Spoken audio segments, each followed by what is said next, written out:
Ayan mga idol, magandang tanghali. Yan, may evening dito sa mga simbahan mga idol. Bali, bibili tayo ng pagkain mga idol. Dumalang tayo sa simbahan para mag-CR. Pasalata.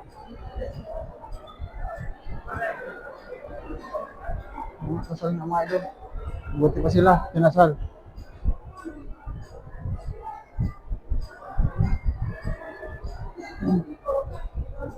Bali, pagkatapos natin itong buti pagkain.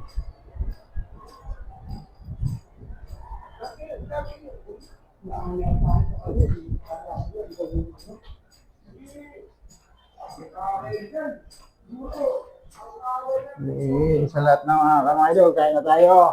Sa lahat ng mga followers ko dyan, kain na, kain. Tanghali na mga idol. Huwag tayo magpakabis sa trabaho. Kain-kain din pag may time. Diba?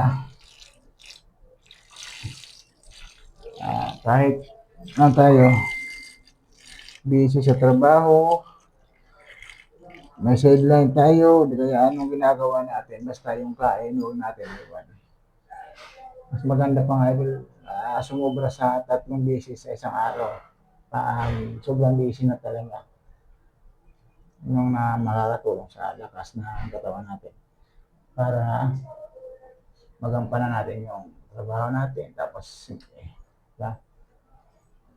may kita kasi may sideline.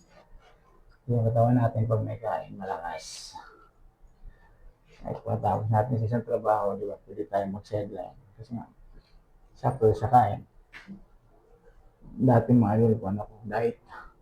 Yung naramdaman ko na mabilis na ako lang natin pag nag-diet ako, kaya binali ko yung kain ko, pero hindi. Maraming. Dinagdaganan ko lang na ang konti.